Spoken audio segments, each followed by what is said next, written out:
combustion. For those of you that like to pay real close attention to the on-screen telemetry, you saw this at T0 during that first attempt. We command the engines to start up simultaneously. You get some slight differences as the engine adapts in real time, but you saw 4 not light up. So 4 out of 33, what exactly happened? We have a launch constraint built in where we can only be down 2 Raptor engines at liftoff. So the vehicle detected more than that, we're out, automatically aborted before the final T0, safely shut down all of the engines that started up. We dug through the data, and what we saw was some off-nominal spin response in the aux turbo pumps on 6 of the engines. So the most likely root cause was determined. We were collecting some moisture inside of the pumps from previous operations, which then froze when we introduced that cryogenic propellant, and that either slowed those pumps down or stopped them completely from spinning. So for this next flight attempt, we swapped in 6 engines that were already at Starbase, and we did a test back on Wednesday that allowed us to check out the newly installed engines and spin the aux pumps on all 33 after they were chilled, check out their performance before we got into another launch attempt.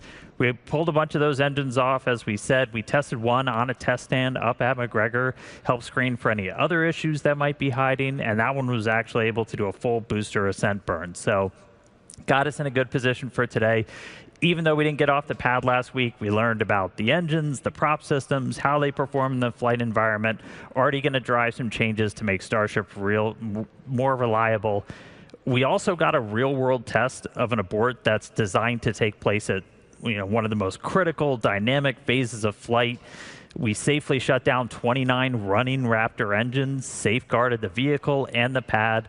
A mountain of work goes into designing aborts. You've got software, hardware engineers just dreaming up bad day scenarios, how we want the vehicle to respond, just to give us the best possible path to maximize safety, preserve the mission and the hardware, so we're able to do that.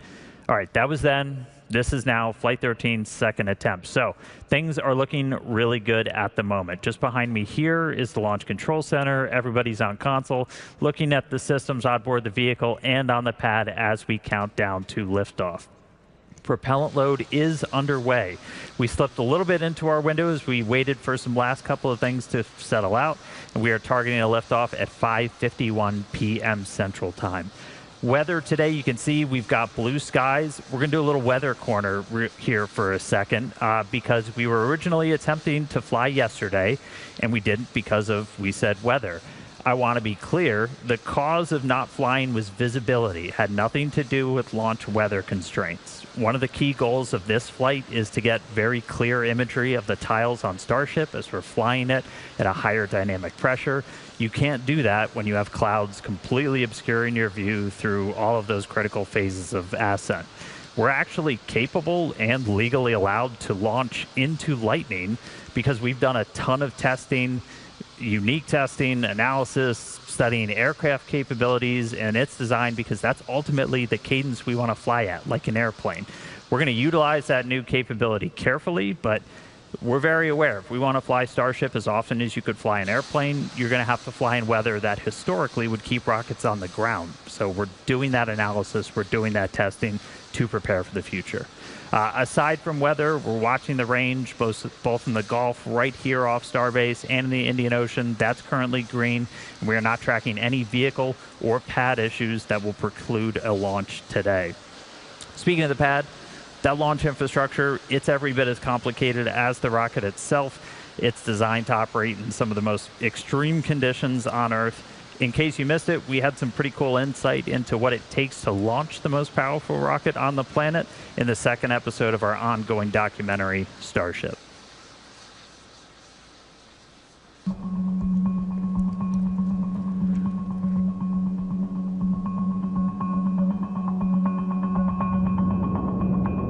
When we're only a week out from flight, my main focus is getting into flight.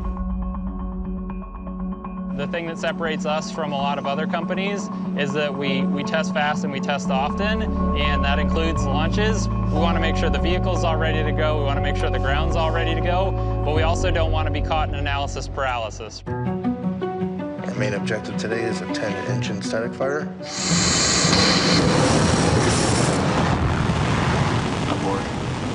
On LVN1, looks like we kicked out due to 2 combustors from the apex bank being pelted. there was a pad side abort called. These things were holding like 5,000 to 6,000 tons of propellant plus the rocket weight. And it's like, okay, well, why didn't you guys simulate that? It's like, well, because we didn't have anything that weighed that much. Like, this is the first time we put anything on it that weighed that much. So there's just so much that you have to think about and then be very paranoid on.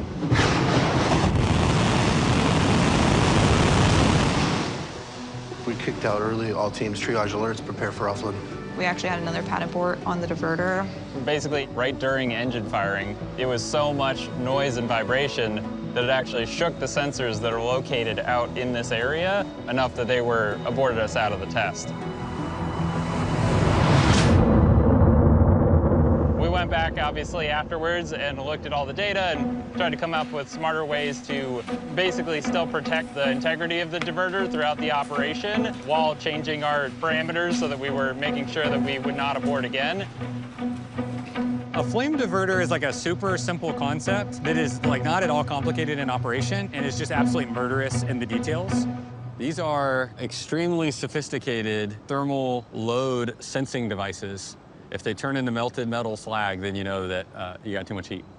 If you melt this, you're hotter than aluminum melts. If you melt this, you're hotter than zinc melts. If you melt this, you're hotter than copper melts. If you melt this, you're hotter than Sharpie melts. So we're sub-Sharpie. We have all of this mass flow, all of this energy that is just absolutely trying to obliterate our pad. We want to give it a thing to obliterate to keep from obliterating the things that we care about. And the thing we give it is water.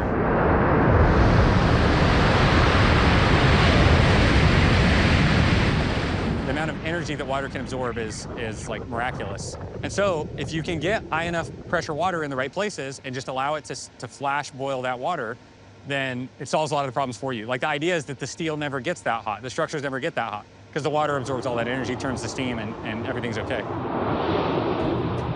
So for this flame deflector on pad 2, we're sitting somewhere in the neighborhood of about 650,000 gallons per minute.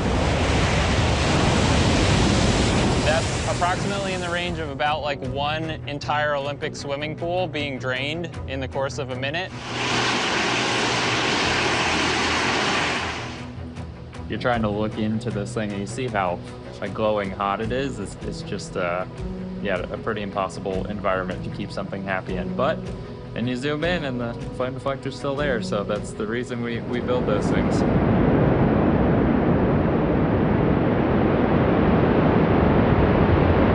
Putting the rocket into human terms is something really tough. 65,000 pounds per second of propellant that is coming out of the engines.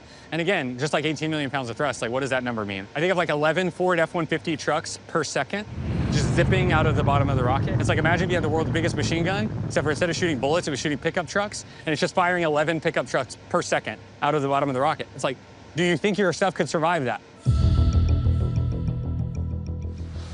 And it is so satisfying to watch the slow motion flame diverter shots. Right, and just hear all the exciting stories of how we tackle these problems out here in Starbase. Super exciting. Yeah, and by the way, if that looks like fun to you, come join our team. We are seeking scrappy problem solvers to help us build the future. Okay, let's go meet the rocket out on the pad, Starship version 3. It's the most powerful rocket ever developed and ever flown. And it's also the tallest at just over 407 feet tall, fully stacked. It is massive. Standing at the base and looking up is like looking up at a 40-story building. Incredible. Yes, it's a two-stage rocket. Both stages are designed to return to Earth and fly again, making that thing that you see on your screen the first fully reusable rocket ever. The bottom half, or the first stage, is the Super Heavy booster. That's the silver part. It's powered by 33 of our newest iteration, you see them there on your screen now, Raptor 3 engines. They run on liquid methane and oxygen, and this version of Raptor provides a significant increase in thrust. With that additional thrust, as you can see here by these comparisons, the version that we're launching today, version 3 on the far right, that version of Starship gets off the pad much faster than our previous versions. The one on the far left is, I believe, is actually our Flight 1 footage, and in comparison, they really just go. Yep. And now Super Heavy has 3 grid fins, which you can think of as aerodynamic rudders. You see them on your screen now. They help steer during landing. They're 50% larger than on previous booster versions and are designed to support rapid reuse and a more stable atmospheric reentry. I love that shot there. And at the top of the booster, we've got the hot stage adapter. It's designed to protect the booster during separation, and now it's fully integrated for reusability. And stacked right above that is our upper stage of the rocket, or stage 2. It's what we call Ship. It's powered by 6 Raptor engines, 3 optimized to sea level performance, and 3 for the vacuum of space. Ship's design could one day enable point-to-point transfer on Earth, meaning you could travel anywhere on the planet in an hour or less. Sounds pretty great to me. Sounds awesome. It's designed to carry massive orbital payloads, both cargo and crew, to Earth orbit, the moon, Mars, and beyond. And for the first time, we are carrying real Starlink V3 satellites to space. For more on that, let's head out to California, where Tyler is standing by with the team in Hawthorne. How's it going, Tyler? We're doing great over here, Nate. Thank you both. I'm Tyler Lionquist, and I'm a Starlink business analyst here at SpaceX. Now, for those of you who have been following along, the Starlink version 3 satellites have been designed to take full advantage of Starship's payload capacity. And we're going to get our first look at those satellites today. The Starlink V3 is our next-gen satellite, and it includes meaningful increases in capacity, data density, and power generation. So we'll be adding around 20 times the capacity into the constellation on each Starship mission as compared to the version 2 satellites that we launch on Falcon. And that means that we'll be able to serve more people all around the world and with increasingly better high-speed internet. Like all Starlink satellites, the V3s are built at Starlink's site in Redmond, Washington, where we already build more satellites than anyone else in the world today. Now, the V3 sats are designed to support 1 terabit per second of downlink and 160 gigabits per second of uplink capacity. That's approximately a 10 times improvement in downlink capacity and around a 22 times increase in uplink capacity from the version 2 Starlink satellite. Serving this capacity to and from customers are the satellite's upgraded phased array antennas. The upgraded phased arrays are fed by SpaceX's in-house developed chips that were designed to serve customers more efficiently in both densely and sparsely populated regions simultaneously. And each Starlink V3 satellite is also equipped with 6 high-capacity 400 gigabit space lasers.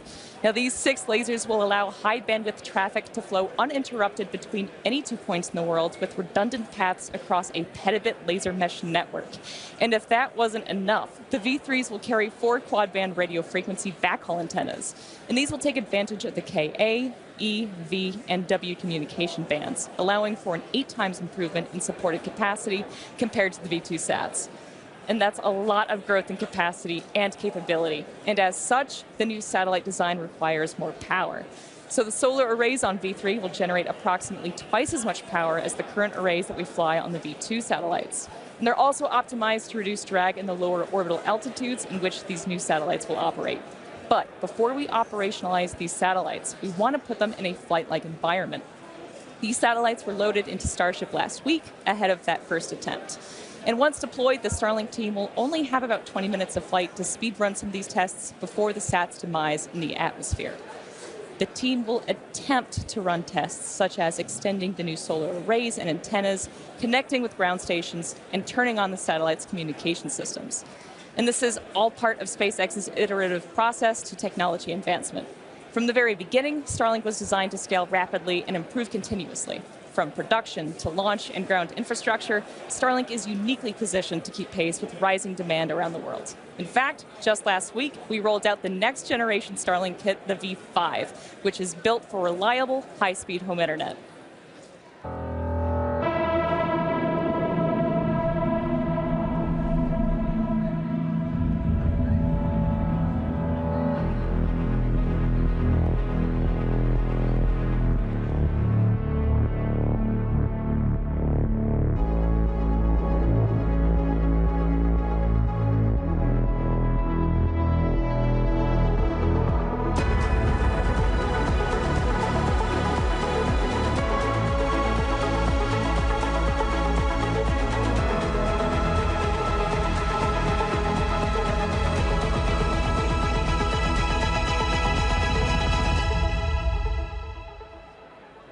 right, you heard from Tyler. A lot of work going on with Starlink. We've also started development on an entirely new satellite constellation, StarMind, our AI satellites. I got to sit down with Elon and Starlink's Director of Satellite Engineering, Ian Dahl. We covered a whole bunch of stuff, really focused on what are the 3 limiting factors to making data centers in space a reality. First one we talked about was mass to orbit. That's where Starship comes in. We're going to need megatons into low Earth orbit, and we're going to be combining its full reusability and the really big payload capacity to launch the number of satellites that we're talking about, because we plan to deploy up to 1 million AI satellites, and those are going to function as those orbital data centers using Starship for the high volume, low cost launches. A couple of really key reasons why moving data centers to space has advantages over building them here on Earth, which gets into our second limiting factor, which is power generation. It's always sunny in space. Satellites can harness that sun, that near constant solar energy, which is really going to be the only way to scale if AI continues to grow at the pace that we see, especially when you contrast it with all of the challenges that you have here on Earth. Within about 2 to 3 years, we believe space-based AI compute is going to become the lowest cost option as those launch costs continue to drop and Earth-based constraints continue to grow. It's going to just transform how Earth powers AI, unlocks the future. And then our third limiting factor that we got to go figure out is going to be chips, and we got to do that fast. And that's what we're doing with TerraFab. That's going to be the most epic chip building effort ever. Not just churning out really cool advanced chips, but also building a massive scale location to do it. We're talking 100 million square feet, so about 10 Tesla gigafactories. All of this together sounds a bit fantastical, a bit out there, but these are real steps that we are taking right now that are going to set us up to eventually become a galactic civilization. That sounds really cool. I mean, harnessing meaningful amounts of power from the sun, supporting all of those AI applications that are going to change our daily lives, and making humanity a multi-planetary species. If you want to learn more, you can watch the full conversation on our website. Hopefully a link appears on the screen. If not, go look up StarMind. So the future is looking pretty sweet, but first things first, we've got Flight 13 ahead. Let's jump down to Kate and Nate for what's ahead. Thanks, Dan. Yeah, the future is built on progressive steps like today's test. So let's dive into the flight profile that we're going to see today. That's right. We've got an exciting day in store. So starting with liftoff, Super Heavy will ignite those 33 Raptor 3 engines right off of Pad 2 here in Starbase. We will then power through ascent ahead of hot stage separation, where the booster will shut down all but 5 engines at the bottom. Stage 2 will then light its own Raptor engines, pushing off from Super Heavy and starting our stage separation maneuver known as hot staging. We will then have the directional booster flip using 33 engines, and after coasting for a few minutes, the booster today will target a landing burn and ocean splashdown a few miles off the coast of Starbase. Ship is going to keep the party going with its ascent burn to a suborbital trajectory, followed by deployment of those 20 Starlink V3 satellites. We also plan to relight a single Raptor engine. Re-entry is just a few minutes later, which should provide some amazing views thanks to Starlink. And typically we see some pretty fantastic views of the ship's blistering re-entry through the Earth's atmosphere. A plasma blanket will form around the vehicle and never prevails to provide epic scenes. And lastly, we'll conclude today's test with a landing flip, a landing burn, and a splashdown in the Indian Ocean. And with that, let's kick it over to Dan for a countdown update. Thanks, Kate. Good news. We just heard from the flight director. We are T-minus 10 minutes. We're a little bit past that now, not tracking any issues for launch today. Range continues to be green. Our range team hard at work, making sure we're clear out in the Gulf and in the Indian Ocean, where we're going to be sending the Starship. Weather continues to be gorgeous. Again, no clouds. We scrubbed our attempt yesterday, or didn't even try yesterday because we had such poor visibility. Weren't going to be able to see those tiles on the way up. That's a key kind of experiment objective for this flight today. And so we're looking really good with weather today. In the future, we'll see what kind of adverse weather we can fly into. We are capable and allowed to launch into lightning, but we're going to utilize that new capability carefully as we eventually continue to evolve Starship to fly it at an airplane-like cadence. You can see the prop load there on your screen. We're just about closed out on the main tanks on the ship. We just started propellant load in the header tanks on Starship. Those are the 2 smaller ones up top that we'll hopefully be using for the in-space burn and a landing burn at the end of its mission. We started loading our propellant at about T-minus 35 minutes today, and we're going to continue all the way down until we're inside 3 minutes to launch. We'll close out at about T-minus 2 minutes and 50 seconds on booster, and then 2 minutes and 10 seconds on the ship. So at the moment, we're looking good. That launch time, 5:51 p.m. Central, a couple of minutes into our window today. So we'll be back real soon. Toss it back down to Kate and Nate. Thanks, Dan. Recently, NASA announced the astronauts for the upcoming Artemis 3 mission. The Artemis 3 mission is a crewed demonstration mission in low Earth orbit designed to demonstrate critical systems needed for future lunar landings. Astronauts Andre Douglas, Luca Parmitano, Randy Bresnik, and Frank Rubio, as seen there on your screen, they will crew the mission, and it's slated for 2027. It's a great crew, and it's also the penultimate mission, the final test before Artemis 4 attempts to put astronaut boots back on the moon for the first time since 1972. We'll be launching a Starship with a docking port on the nose so we can practice rendezvous and docking with the crew. And one key test objective comes after docking, where we will be able to test out maneuverability of the vehicles together while in space. This has the new importance as the revamped plan for lunar landings used Starship to do the burn, sending astronauts to the moon from Earth orbit. And one other cool ad, NASA is putting 2 SpaceX mini lasers on Orion to connect it to our Starlink constellation with the goal of enabling 4K imagery and video from the spacecraft while in space. So that's going to be pretty awesome to see. Awesome views for sure. Yeah, there's lots of excitement planned for next year as we all work together to send humans back to the moon. And speaking of sending humans to space, former SpaceXer and current NASA astronaut Anil Menon is actually up on the space station right now as part of Expedition 74. And he captured these sweet photos of Starbase during an ISS flyover. Hi, Anil. We're all waving back at you, buddy. It's awesome to see the whole picture here as there's lots of facility and infrastructure development going on, but Starbase isn't alone on that front. Yeah, it changes every day. Yeah. But talking about other locations, work is well underway in Florida to get pads 39A and Slick 37A ready for future Starship launches potentially later this year. Starship launches from Cape Canaveral are key to hit the necessary launch cadence to get back to the moon, build a moon base, head to Mars, all the exciting stuff ahead in the future. Yeah, exactly. And that future gets closer and closer with tests like today's flight.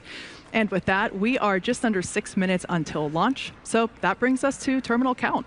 Excitement is definitely gaining traction down here as the crowd is gathering just behind us on the lawn outside, and happy to say, still not a cloud in the sky. Dan, how are things up at Mission Control? Things are still looking really good, Kate. We are still not tracking any holds on the board, no issues with the vehicle or with the pad. Our range continues to be green, both in the Gulf and out in the Indian Ocean for flight today. We'll continue monitoring that all the way down into the final minutes. We are going to be closing out our propellant loading on the booster and the ship within the next 3 minutes. We're going to have about 11.5 million pounds of liquid oxygen and liquid methane on both of those stages once we're all done. Then it'll be time for the pad to essentially ready itself, where we clear out all of the prop that's been flowing through feed lines up into the launch mount, up into the tower. Those go back into the propellant farm, get it ready, and we'll do those final thrust vector control, those steering checks as we get a little bit closer. If we need to hold that hold time, it's new for this launch, and we saw it briefly on our attempt last week. That hold is set at T-minus 60 seconds now. That's where we can pause, we can wait. If we need to just kind of hang out for any pressurizations, anything like that to clear, we've got a couple of minutes to hang there. We will only hold if there's an issue, and we're not tracking any holds on the board right now. That's right. Now, once T-minus 60 seconds passes, a number of events will occur in rapid succession. Both the ship and booster will configure their comm systems for flight, and they will rapidly run leak checks on gas and fluid tanks. Meanwhile, the booster will be going into internal power, and its engines will get their final priming for launch. Those ship engines will also begin their ascent bleed profile, and it will arm its automatic flight safety system. There's a lot of mechanical activations on the tower side as well, with one critical step being unlatching of the quick disconnect feeding propellant into the ship. And once T-minus 60 seconds has passed, we still have the ability to rapidly recycle the count under certain conditions back to that T-minus 60 seconds point and hold there to assess what happened and if teams can proceed once again to T0. There's an estimated 5 to 8 minutes of hold time, and that's largely driven by the propellant temperatures that we see on the vehicle while holding. The flame diverter on pad 2, you can see it there at the base of Starship. That activates at T-minus 17 seconds. Now, if we trigger a hold after T-minus 17 seconds, that will result in a scrub for the day, as we've already turned on the water. Now, for those that have just recently tuned in, once again, our primary test objectives for today's test flight includes a successful liftoff, stage separation. We also plan to deploy 20 Starlink V3 satellites. We have real satellites on board. We expect to have about 20 minutes of available time to speed run some tests and really allow the Starlink engineers to put them to the test in that time. That's right, and we also have the soft splashdowns planned for both the booster and the ship. Going to be super exciting to see if we can return those safely back, so that way we can get ready for tower catches again. And just a quick check-in, we got our final green light from the range, not tracking any issues on ascent or out in the Indian Ocean for entry, so that was kind of a final go for flight that we wait for in these final minutes. Prop load now closing out on both vehicles. We have no holds on the board. Again, that we've got that gate at T-minus 1 minute. We're only going to hold if there's a reason, and currently there are no reasons. Coming up here in a few seconds, we should have, actually right there we can see on screen, that's the base of the Super Heavy booster. Those are the 33 Raptor engines, and we expect to see and there they go, the TVC checkouts, also known as engine wiggles. We're activating those thrust vector control actuators to ensure that those center engines and the inner radius as well have the ability to steer the rocket. Yep, super cool to see how fast those move. I mean, in flight, it's amazing to see how it steers the vehicle. And we're coming up on that T-minus 1 minute now on our countdown, so let's listen in to see if we pass that gate.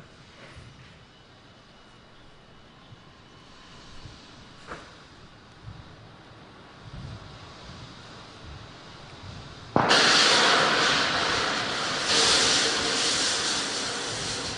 right, we are through the gate. Still no holds on the board. 50 seconds to go. Starship getting ready to fly.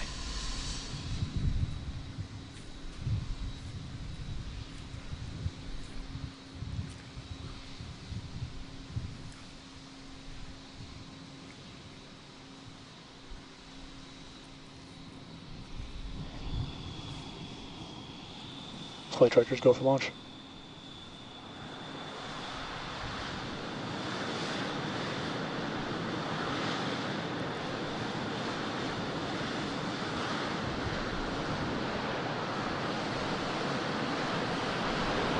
-9, 8, 7, 6, 5, 4, 3, 2, 1.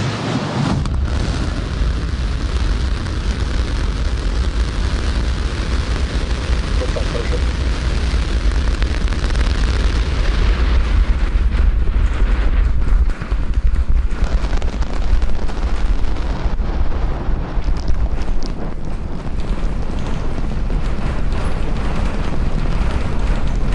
Vehicle is pitching downrange. Booster Raptor chamber pressure is nominal.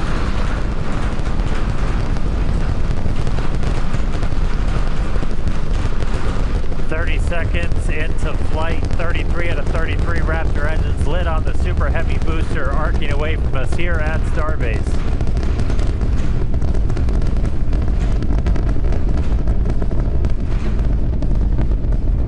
Coming up on max Q, maximum aerodynamic pressure, which again for this flight is going to be higher than it has been on any of our previous Starship flights.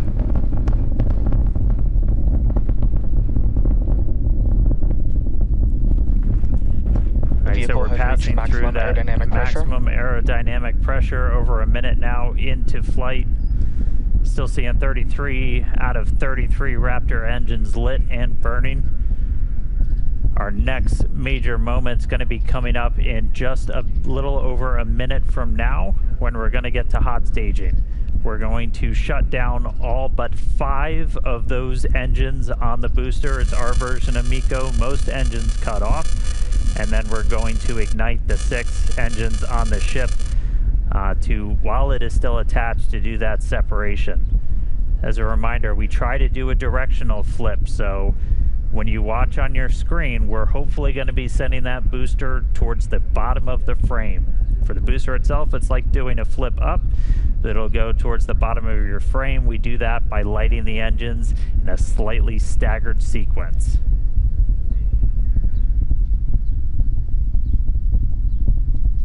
Standing by for hot staging.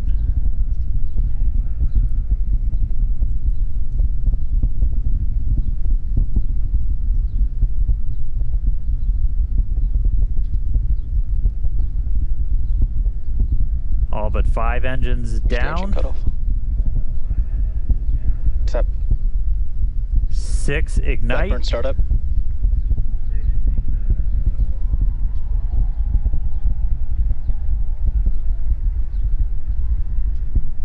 And the booster now doing its boost back burn. It looks like we lit all 33 initially. Now we're down to 13. We're seeing 6 out of 6 Raptors lit on the ship.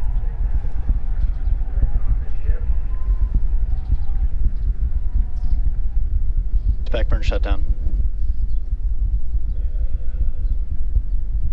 And boost back burn shut down. So it looks like we were able to get through the boost back burn this time around. That was one of the key objectives we didn't have on the last flight. Nominal. And we've got 6 engines lit on the ship. All right, so that's the first of 2 burns that the booster is going to be doing to kind of send it back towards us. It's going to be landing a couple of miles offshore from Starbase, hopefully. We're going to try and get it all the way down to do a landing burn, where we're going to use those 13 center engines. They're going to ignite. That's what's going to really bleed off all that velocity that it's built up. And it'll eventually, hopefully, transition to 5 engines to kind of fine-tune its path in, and then all the way down to 3 for the remaining bit. All right, we've got a couple of minutes to go until we get there. So booster's going to coast for a little bit. Ship still seeing 6 out of 6 Raptor engines lit. 4 minutes into the flight. Ship's got about 4 minutes left. Getting some killer views. Kate, Nate, how was the view from down there? It was incredible. I mean, it just shot off the pad, and seeing all the crowd now running back inside to take views on the screen here, it was amazing. Yeah, one of these days I'm gonna learn to not stare at the engines, because now I have a bright blob in my vision. Right. But now, speaking of vision, we could see both stages there on your screen. Starship's second stage is still firing its engines. You can follow along with that with the GUI down on the bottom right-hand side of your screen. Still following the planned flight path as well. Beautiful views of planet Earth there behind the ship. That's right, and we're actually getting a live shot off the booster right now, an onboard so cool. camera. You can see the plume from Starbase where it just lifted off 5 minutes Starship ago. on nominal trajectory. We are there. We are there. That is us. I kind of want to run back outside and wave. Right. Now, again, this booster is not planning to come back to the tower or to launch site for this particular launch. We are going to be planning to do an ocean splashdown just off the coast of Starbase, so hoping to still get some amazing views of that.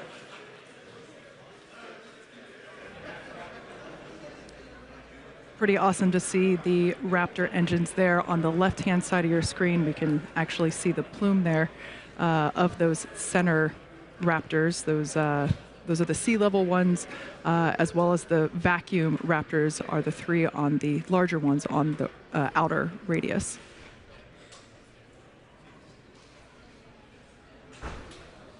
Now, just like on tower catches, we are going to be doing a 13-engine landing burn to slow the booster down. Hopefully we can get a live camera of the booster right now as we're going into that phase. Awesome shot. You can see it there.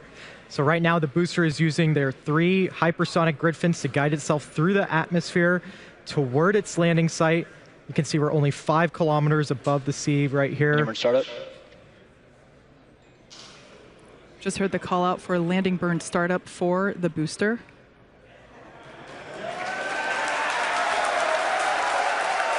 I have a feeling the crowd's about to go wild here.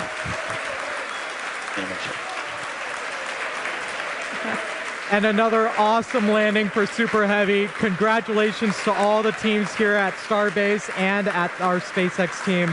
An amazing, amazing view. Everything continues to go well with ship, as you can see there on your screen.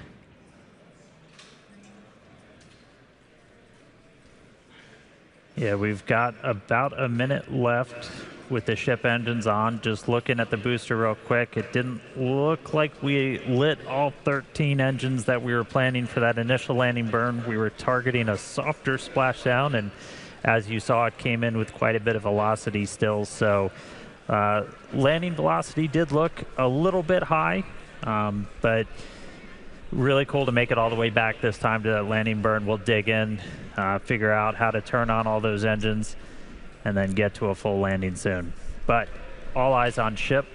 We are just a little ways away from getting those engines turned off. We expect it to burn about 8 minutes and change in, so hopefully just about 15 minutes to go.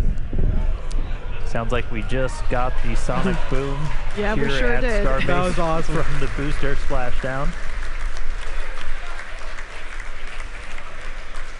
And engine shutdown.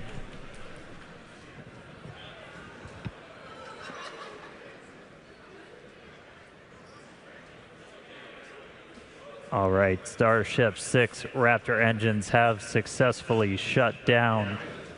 Nominal orbit insertion.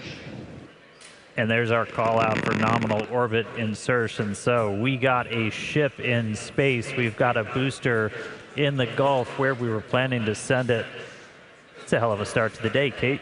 Yeah, it sure is. All of our colleagues here are filing in through the doors. A lot of people wanted to stay outside and hear the boom. And so it's pretty great to see a ship in space, and everybody's super excited down here. That's right. And as guaranteed, it has been an awesome day so far. All this action in just 9 minutes now. And objectives are done for the booster. Just want to quickly flag that that booster did land in a clear zone. We clear those before launch, well ahead, so that we ensure everyone is safe before the launch and after. So we're getting ready now for our in-space objectives. Yeah, we've got a few minutes until the next milestone, so sit tight and enjoy the space views and, of course, the space jams. We'll be back here at T+14 minutes to deploy our payload, which is 20 of our newest Starlink version 3 satellites. So we'll see you soon.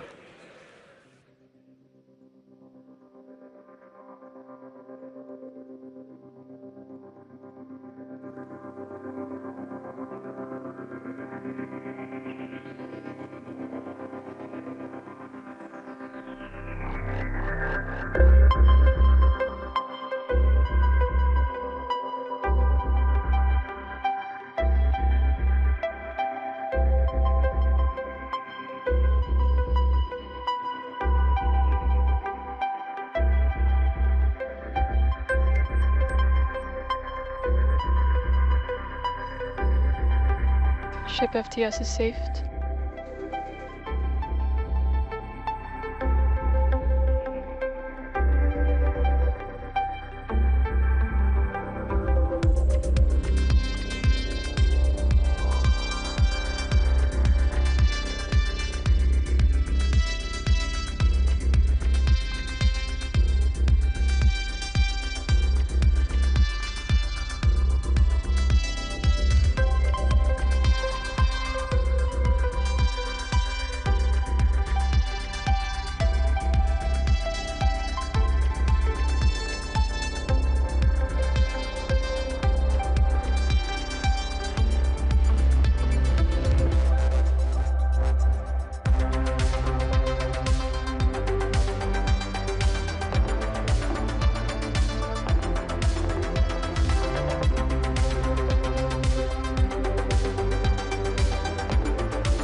Welcome back. If you're just joining us, we're getting ready to deploy 20 Starlink version 3 satellites.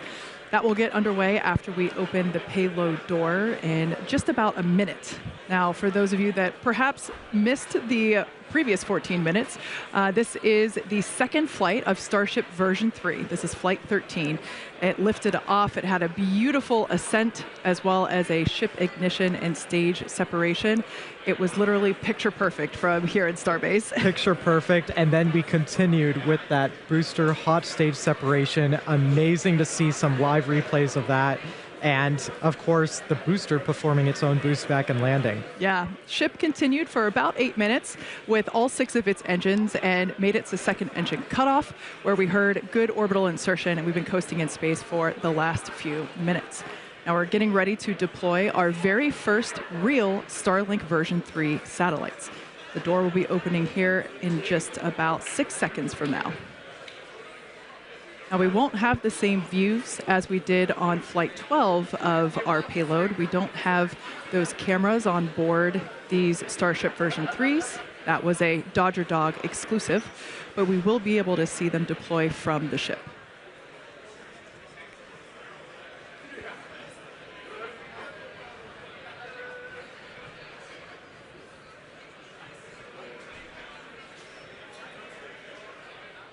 As Kate said, we should see the door open up really soon if we haven't quite gotten it open already.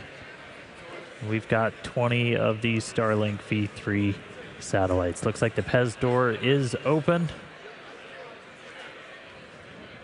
And so, yeah, this is the first time we've got Starlink V3 satellites getting ready to go into space. And I mean, these things are really just kind of crazy upgrades that they're going to bring to the network, where you start talking about just symmetric gigabit speeds through the Starlink network pretty much anywhere on the planet that this is going to unlock.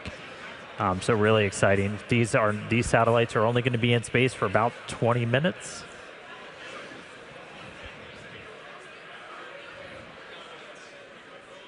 Sorry about that. These will only be in space for about 20 minutes, as they're on the same suborbital trajectory as Starship itself.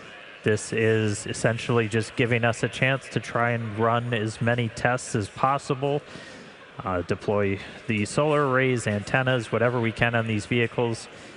We are intentionally being a little scrappy with it. They might be playing some bumper cars once they're out of the door, but we are looking to get these deployed over the next couple of minutes. In the meantime, they're getting ready to also do the Raptor in-space relight. Listening to a little bit of conversation on that, but we are currently tracking to do it. I'll give you some updates if we hear otherwise. And there you go. You can see our first Starlink V3 getting deployed out of Starship. Huge milestone for the team out here. Yeah, the crowd is definitely hyped about this. We could see these Starlink V3s continuing to pop out with deployment assisted by the PEZ dispenser. Now, this version of Starship is built to deploy up to 60 of these more advanced Starlink version 3 satellites. Each V3 is designed to offer 1 terabit per second of downlink capacity. Now, let's put that into Falcon 9 terms real quick. A Starship launch with V3 satellites will launch 20 times the capacity into the constellation as a single launch of V2 satellites on Falcon 9. Just incredible. And anybody that follows Starship, you know that the views that we're being treated to right now, the views we get during those re-entries, that's made possible by Starlink. It's given us just this unprecedented look into Starship as it's flying through space, hurtling through the atmosphere. It's powering the dozens of cameras we have on board. It's giving us real-time data on every system that's telemetered on board that vehicle in real time. We use the exact same constellation to power all of our cameras that we have out in the field here in the Indian Ocean. So really powerful technology for just connecting you no matter where the heck you are on the planet, off the planet. So thank you, Starlink, for letting me watch this stuff as we fly through space. It's pretty awesome. We get about 240 megabits per second of data rate off Starship, which everybody in the spaceflight community knows that's pretty insane when you're usually dealing with single digits on some of the older systems. So gives you a lot of insight, gives you a lot of ability to just rapidly iterate, know what the heck happened when things go wrong. But looks like we're seeing some more satellites get out the door. We do have cameras on some of them. The last couple that are going to go out are going to try and do the heat shield imaging that we attempted last flight. We don't have that camera view that we got on Flight 12 where you kind of see the satellite leaving Starship. Those aren't on the V3 satellites, but we are going to, on the last couple that go out, have some pretty narrow field view cameras that are going to be looking back at Starship, turn on some flashlights. And this is a test of a capability that we're really going to want when we start doing orbital flights, to just add that extra layer of safety, that extra layer of reliability, where we're going to be able to image Starship's heat shield after it's gone through ascent, after it's been in space, before it re-enters. So we're going to try to test that again today. The heat shield imaging, we didn't get a whole lot last time. Ooh, looks like we got some thunderstorms on planet Earth below us. But a couple more satellites to go, it looks like. Yeah, it's pretty awesome to see our V3s in space. I want to give a shout out to our Starlink colleagues. And we expect payload deploy to run until about 27.5 minutes, so about another 7 minutes here. The Starlink team will be attempting to speed run these tests, or excuse me, speed run test these version 3 satellites, where they will attempt to do a few tests, such as extend the new solar arrays and antennas. They're also going to try and connect these V3 satellites with ground stations and turn on the satellite's communication systems. Now, they're only going to have about 20 minutes or so to do all of this, as these satellites only have that long before they demise in the atmosphere or break up due to that friction when they re-enter the atmosphere. So what we learn from today's deployment will help progress and move the program forward, which is super exciting. You could basically say that the payload's payload is data. That's right. We're getting very Inception here. Now, in addition to those tests for Starlink, for the Starlink team, as Dan mentioned, 6 of the satellites have been modified with engineering cameras to help scan Starship's heat shield. That will help inform our analysis of Starship's readiness for future catch returns back here at our launch site. So for those that might be unfamiliar, we are currently capable of catching our super heavy booster, and we've done that a couple of times. We have not yet attempted to catch our second stage or ship, and so that is going to be a very exciting milestone when that day comes. For sure, and we're building up to it with today's tests. We are still planning to do our water splashdown in the Indian Ocean, so stay tuned for that. That's only about 40 minutes away. But still, in space, we keep on deploying our Starlink satellites. Again, these are our V3 version of our Starlink satellites, a whole host of added capabilities to our version 2 that's currently in orbit.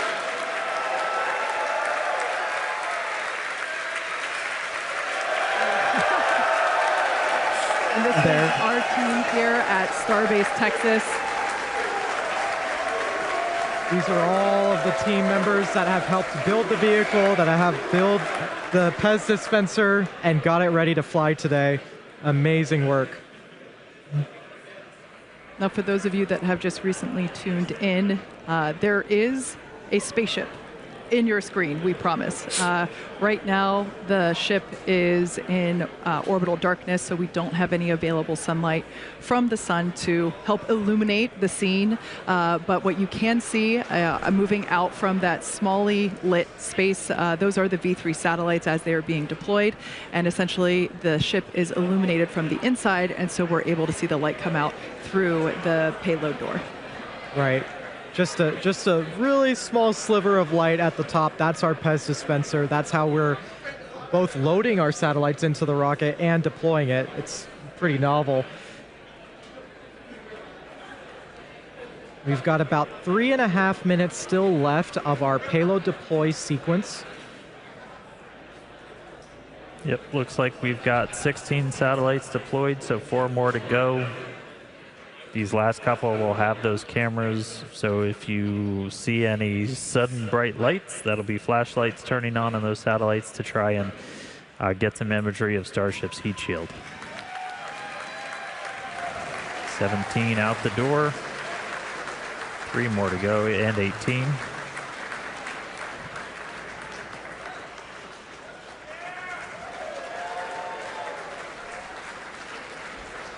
All right, and while we wait for these last 2, we did confirm we are still go for our Raptor relight demonstration a little bit later in the flight today, so we will be looking to relight one of those Raptor engines on ship. And that'll be our next major milestone after we get through these final 2 satellites.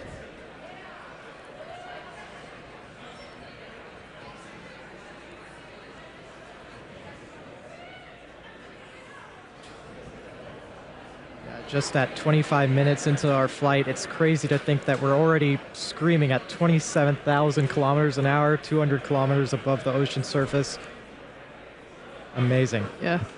Now, for those of you that lost count, we have deployed almost all of our 20 Starlink satellites. I believe our last count was at 18, so we should be seeing 2 more. And we're very excited to see our version 3 satellites in space. And these are fully, these are real satellites. Right. They're not just demonstration sats like we had last time. These are going to basically have a 20-minute lifespan where our Starlink engineering team will attempt to perform a number of tests and really speed run those tests during that time. Right. And in terms of satellite lifespans, 20 minutes is it's the shortest you can possibly get, but hopefully in that 20-minute time frame we can really try and ink out as many tests as we can. It looks like we might have some, this might actually be light from one of the Starlink satellites. As we mentioned before, a few of them, 6 of them actually are equipped with flashlights to look back at Starship as we want to image the heat shield and understand the heat shield performance through the ascent phase, as this information is very important for us to know and understand as we prepare for operations that will enable ship to come back to Starbase for landing, for catch, I should say. Right. And we are about 40 seconds away from that planned payload deployment sequence being complete. Yep, looks like we've just got those last 2 to go. These ones might be coming out. Oops, they're starting to see motion.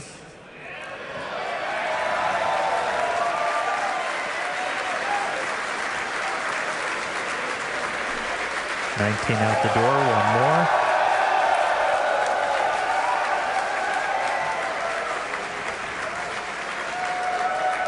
It looks like we got a crowd at our Hawthorne, California location.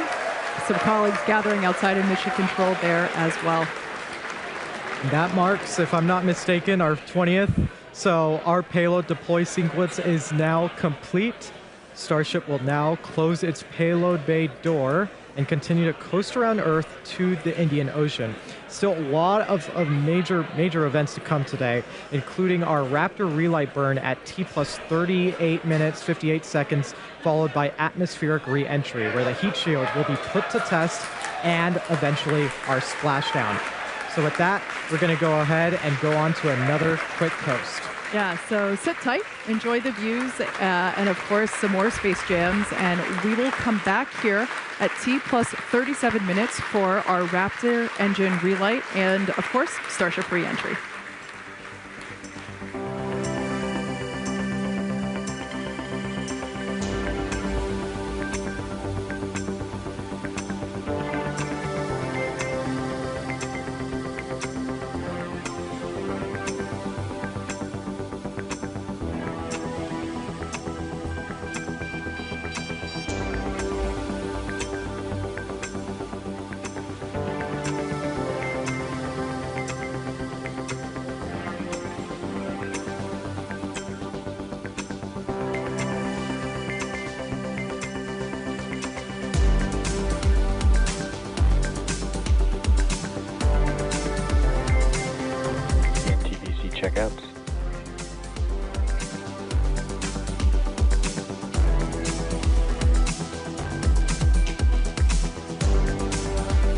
checkouts complete.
Welcome back once again to the Flight 13 webcast. If you're just joining us, our newest version of Starship, which you see there on your screen, successfully deployed 20 Starlink version 3 satellites. And I've got great news to share. Not only were we able to make contact with all 20, but we also made comms over lasers with all of them as well. So that is awesome. Hell yeah, shout out to our Starlink team.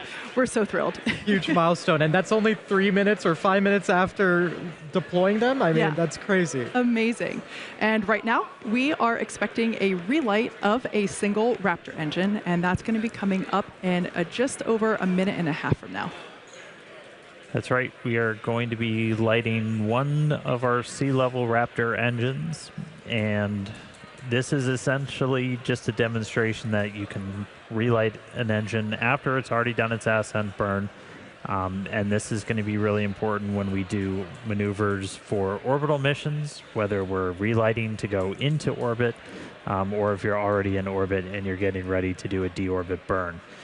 We did hear our Raptor team is go for the engine relight, so not going to be skipping it on this one. So we should see that coming up in just about 45 seconds from now. Again, this is not a deorbit burn for this ship. We are on a suborbital trajectory, so this Starship is coming back over the Indian Ocean no matter what. But this is going to be a pretty critical test for what we'll eventually need to do when we do orbital missions. When you got to relight those engines, do a burn to get yourself out of orbit. One thing that is unique on this one is we're going to be lighting it for a little bit longer of a time. We're expecting this burn to be up to about 14 seconds. We've only done about 3 seconds previously. And so that should be coming up within the next couple of seconds. Let's stand by. Relight demo startup.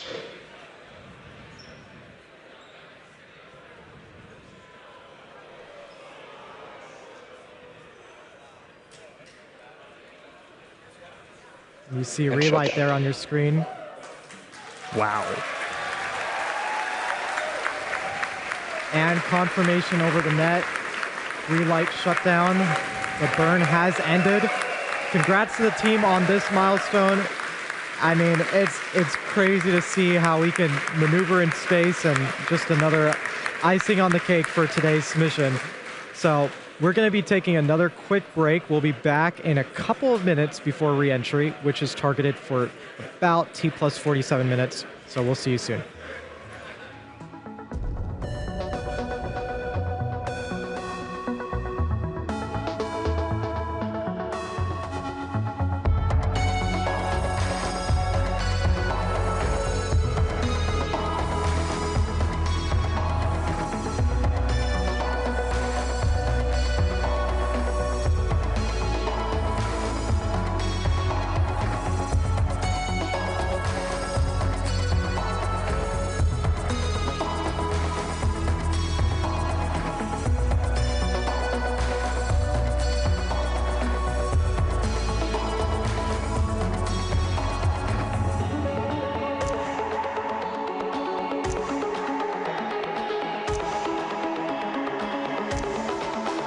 Vehicle and entry prep.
Starship is starting entry. Good attitude for entry.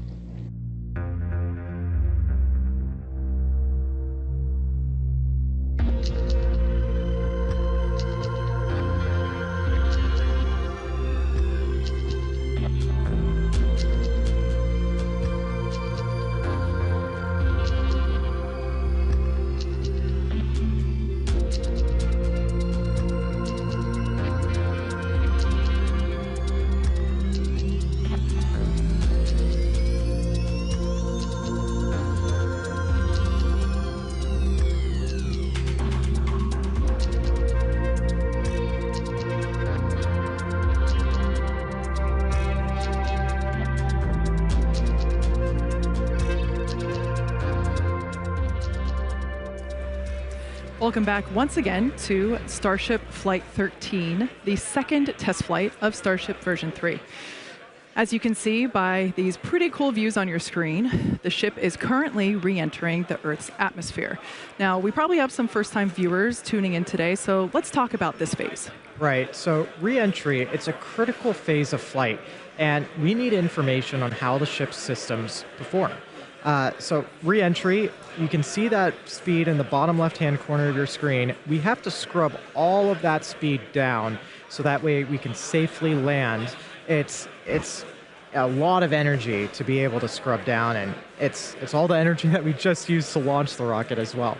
So Starlink will also help us gather as much data as possible, which is really the main reason why we do these flight tests, is to see how the ship performs in space and evaluate how it works. Starlink provides us with one more path to collect data to help us rapidly iterate Starship's design.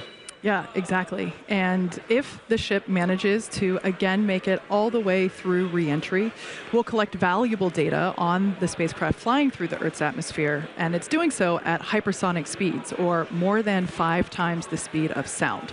Re-entry is typically a portion of flight where we don't have communications with spacecraft because it's re-entering at or around orbital velocity, which is roughly 8 kilometers per second or about 5 miles per second.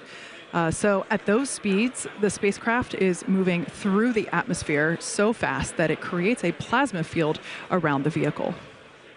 That blanket of plasma distorts communication frequencies, so it's not uncommon to experience brief blackouts in communication. Starship is designed to land on Mars where there are no runways or other humans to help out, which is exactly why we're testing this landing procedure that we're doing today. And we're doing these propulsive landings instead of more traditional means like parachutes, because propulsive landing... control of the vehicle.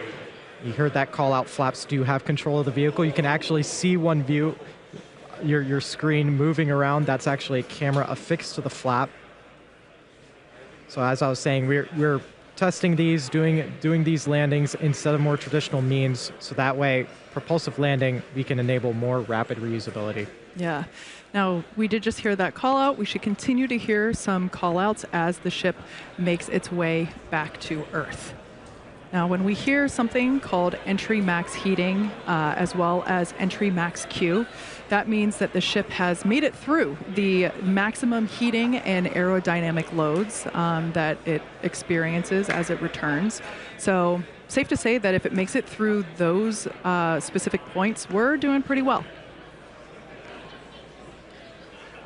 That's right. So we'll continue to hear multiple callouts as we go through this phase. One of those callouts will be that the ship is transonic. We'll also hear another one when it's subsonic. Transonic will be referring to the period of flight where velocities of airflow surrounding and flowing past the vehicle are concurrently below, at, and above the speed of sound, so somewhere in the range of Mach 0.8 to 1.2. For reference, commercial jets have a range of cruising speeds, but most fly at roughly Mach 0.74, 0.85. Just for reference, that's between 480 miles per hour to 575 miles per hour, or 770 to 930 kilometers an hour. And subsonic, another call out that you'll hear later on in the stream, subsonic will refer to speeds that are much less than the speed of sound. So at this point in flight, the ship's velocity will be slowing down drastically. So with re-entry well underway, we'll take another break. and return just before the ship's landing burn, targeted for T plus 1 hour and 5 minutes.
Starship is leaving the peak heating phase of entry. External temperatures are coming down.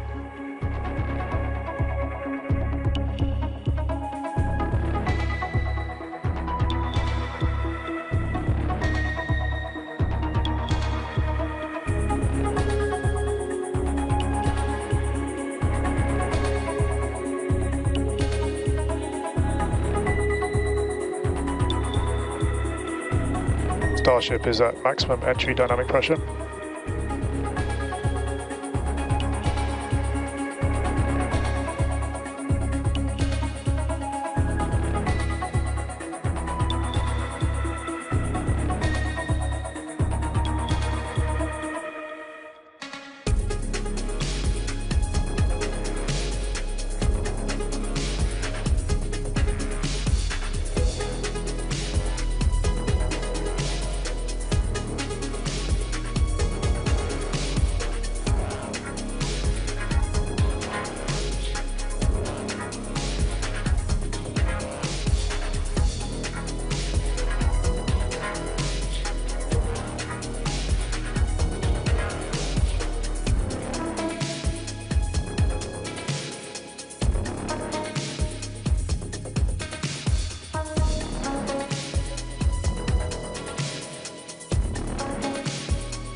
Starship is executing the swoosh maneuver.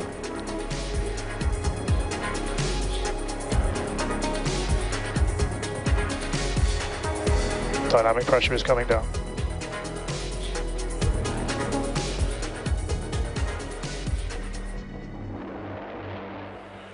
Welcome back one last time to Starship Flight 13, the second flight of Starship version 3.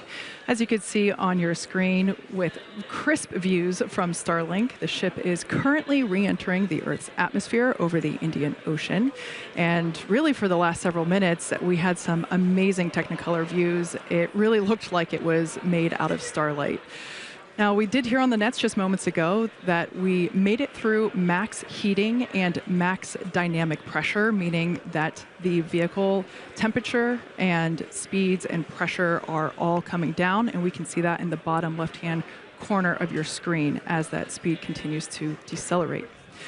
We're coming up to the ship landing burn. One of pretty much everybody's favorite part of Starship test flight days, and that's going to be coming up here in just about a minute or so. Yeah, just about a minute away. We're going to try and light all 3 Raptor sea level engines for this burn. We'll light 3, do the flip. We'll eventually go down to 2 as we get close down to the water, down mode to a final 1 engine before we hopefully execute a nice soft splashdown. We'll see if we've got our buoys and drones in range with the recovery team. They're going to be standing by to try and get some additional views of Starship's heat shield, which from kind of our initial looks, it did pretty well on the flight uphill, but we'll continue to dig through all the visual data as we get it. We didn't do any real stress tests or anything on this flight. We did do, you heard our landing Larsh flight controller call out. We were doing the swoosh maneuver. This is kind of the final maneuver that we plan to have Starships returning to Starbase do. That will essentially hook them out over the Gulf before coming in and over Tower 2. But about 10 seconds away, look for 3 Raptors, the 3 in the middle, to light up, do a flip. Let's see if we can get this thing in the water.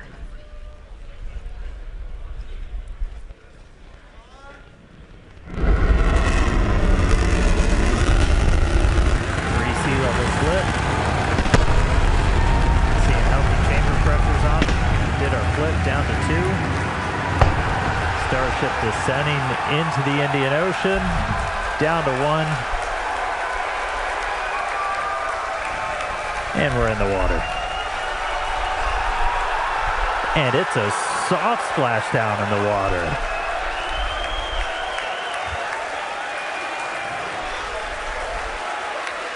That is a first. That is the softest splashdown we have ever had with the Starship there in the Indian Ocean. It's bound to be an exciting day for our recovery team.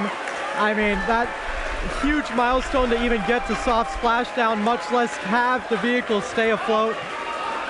Yeah, the teams are super hyped here. Got some crowd here at Starbase, Texas. Everyone's super excited. We never really get to see Starship floating so serenely in the Indian Ocean, so we're certainly enjoying these extended views. Like I said, we're really pumped about this. I want to check in with Tyler. Tyler, how is Hawthorne feeling about Lucky Flight 13? Hey, Kate, we are so excited about another successful Starship test flight and those gorgeous Starlink views that we had. And we can also confirm that we managed to make contact with all 20 of those V3 sats. So it's a massive day for us. So congratulations to everyone at the team at Starbase, for Starlink, everyone here and around the company who've contributed to the Starship program as we make progress again towards a multi-planetary future. So thank you everyone for tuning in. That's a goodbye from Hawthorne and back to you guys at Starbase.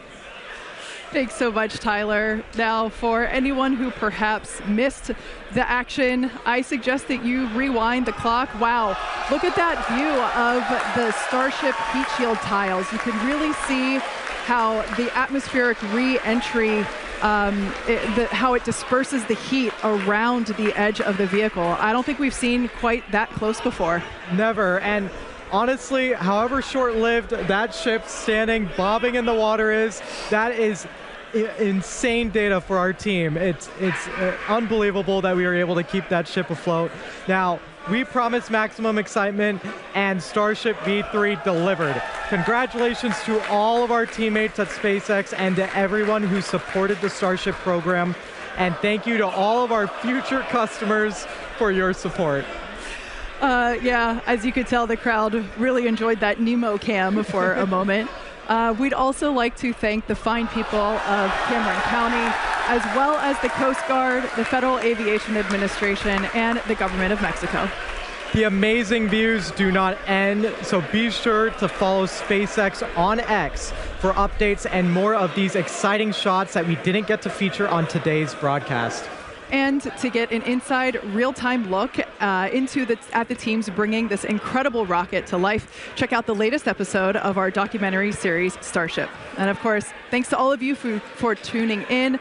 And we're going to head back up to Dan for some additional thoughts. Yeah, I'm losing my mind right now. We are still getting views from on board the ship with it in the water. Like, we had tried in the past to do these splashdowns as softly as possible. We experimented with rolls. This is the first time we've put an intact Starship in the water.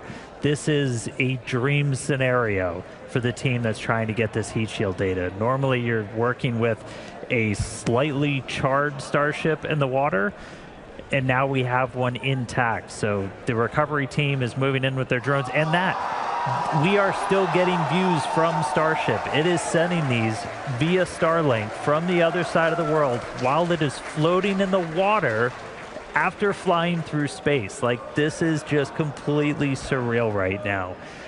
This is just a mountain of data that we're going to get back. This is going to be so critical for refining the heat shield, everything else. And the really good news is all of these views that we're seeing, you're looking at a pretty intact looking heat shield, which, as a reminder, we were flying at a significantly higher dynamic pressure, so putting way more stress on this vehicle on the way uphill. And it's sitting there in the water, and I mean, look at it. So I'm a little bit over the moon on this. I know a lot of our team is just fascinated in the control room behind me. I mean, everybody is psyched. Everyone's gathered around their computers looking at these close-ups that we're getting of these heat shield tiles. 18,000 of them. I mean, you can probably count the ones that are missing right now on one hand. Like, this is just absolutely incredible. And the fact that, like, the cameras on board the ship are still sending back video is just a little bit surreal. So, wow. Lucky number 13. Hell of a flight for Starship. Get it all the way there in the water.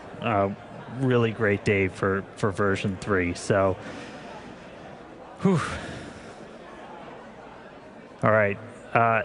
As Kate and Nate said, we're going to keep releasing more of this. Stay tuned. We've got some really cool stuff from some of the onboards that we caught. So keep following us on X at SpaceX. Whole bunch more cool imagery from launch, from the flight that's going to be coming out soon. Yeah, let's just close on that. I mean, look at Starship in the Indian Ocean. That's fantastic.